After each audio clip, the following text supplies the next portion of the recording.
ଜନ୍ମଦିନ ଆଜି ଗୋଟେ ଠାକୁର ପୂର୍ଣ୍ଣିମା ଦିବସ ଆପଣ ଜନ୍ମଦିନରେ ଭେଟି ଦେଇଛନ୍ତି। ନିଶ୍ଚିତ ଭାବରେ ଆଜି ଗୋଟେ ବିଶେଷ ଭାବରେ ମୁଁ ଖୁସି ଆଉ ସୌଭାଗ୍ୟର ଦିନ।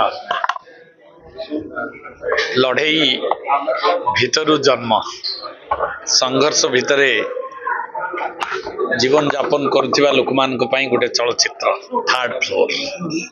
ବ୍ୟବସ୍ଥାର ପରିବର୍ତ୍ତନ, ନୂଆ ବ୍ୟବସ୍ଥା ଆକୁ ନେଇକିରି ଗୋଟେ ପିକ୍ଚର ହବାକୁ ଯାଉଛି ଥାର୍ଡ ଫ୍ଲୋର।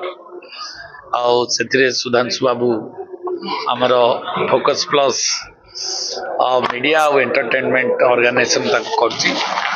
ମୁଁ ତାକୁ ବହୁତ ଧନ୍ୟବାଦ ଦେଉଛି, ତାଙ୍କର ଶୁଭକାମନା କରୁଛି କେମିତି ପିକ୍ଚରଟା ପୁରା ହିଟ୍ ହେଉ, ସାଢ଼େ 4 କୋଟି ଓଡ଼ିଆଙ୍କ ମନକୁ ଛୁଉଁ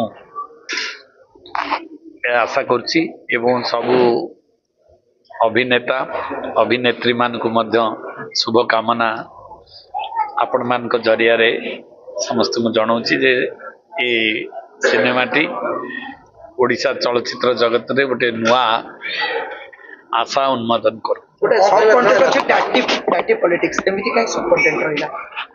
ଡାଟି ପଲିଟିକ୍ସ ପଲିଟିକ୍ସ ତ ଡାଟି ପଲିଟିକ୍ସ କାହିଁକି? ନାଇଁ ପଲିଟିକ୍ସ ମାନେ ଡାଟି, ବୁଝିପାରିଲେ? ତ ତାକୁ କେମିତି ପ୍ୟୁରିଫାଏ କରାଯିବ ସେଇଟା ହଉଛି ଆମମାନଙ୍କର କାମ।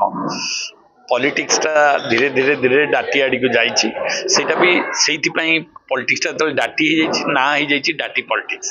ତ ଆମେ ଚାହୁଁଛୁ ପଲିଟିକ୍ସକୁ କେମିତି ପ୍ୟୁରିଫାଏ ପଲିଟିକ୍ସ କରିବା ପାଇଁ।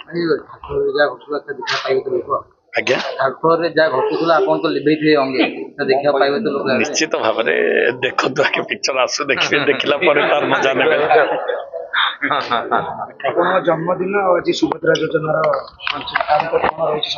ନିଶ୍ଚିତ ଭାବରେ ନାହିଁ, ସେଇଟା ଗୋଟେ ଯାହା ହଉ ଏମିତି ଗୋଟେ ଗଣେଶ ଚତୁର୍ଥୀରେ ମା ସୁଭଦ୍ରାଙ୍କ ନାଁରେ ଯୋଉ ଯୋଜନା ମା ମାନଙ୍କ ପାଇଁ ହେଇଛି, ଘରେ ଘରେ ସୁଭଦ୍ରା ଯୋଉ ମା ମାନେ ଅଛନ୍ତି ତାଙ୍କୁ ସହାୟତା ପହଞ୍ଚେଇ ଦେବା ଏବଂ ତାଙ୍କୁ ଆତ୍ମନିର୍ଭରଶୀଳ କରିବା ଆମର ଯଶସ୍ୱୀ ପ୍ରଧାନମନ୍ତ୍ରୀ ମୋଦିଜୀଙ୍କର ଯୋଉ ଲକ୍ଷ୍ୟ ଥିଲା, ସେ ଲକ୍ଷ୍ୟକୁ ଏବଂ ଆମର ଭାରତୀୟ ଜନତା ପାର୍ଟିର ଓଡ଼ିଶା ଶାଖାର ଯୋଉ ସଂକଳ୍ପ ପତ୍ରରେ ଥିଲା ଯେ ମା ମାନଙ୍କୁ ସହାୟତା ରାଶି ପହଞ୍ଚେଇ ଦେବା ପାଇଁ, ସେ କାର୍ଯ୍ୟର ଆଜି ଶୁଭାରମ୍ଭ ହୋଇଛି।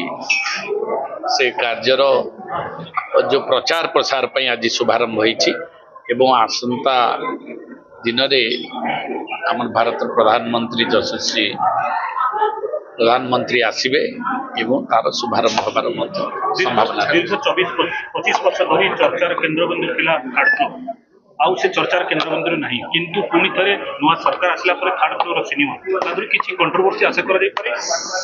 ଏବେ ସିଏମ୍ ହୋଇଯାଇଛି, ଏବେ ଲୋକଙ୍କ ଶାସନ ବ୍ୟବସ୍ଥା ଆସିଲା ପରେ ଲୋକଙ୍କ ସରକାର ସେ ଜାଗା ନା ସିଏମ୍ ହୋଇଯାଇଛି, ଚିଫ୍ ମିନିଷ୍ଟର ଅଫିସ। ତେଣୁକରି ଥାର୍ଡ ଫ୍ଲୋର ସିଏମ୍ ଆକାଶ ପାତାଳ ତଫାତ। ଥାର୍ଡ ଫ୍ଲୋର ନାୟକ କିଏ ଥିଲେ, ଖଳନାୟକ? ସେ କଥା ମୁଁ କହିପାରିବିନି, ସିନେମା ଆସିଲେ ଆପଣମାନେ ଜାଣିବେ।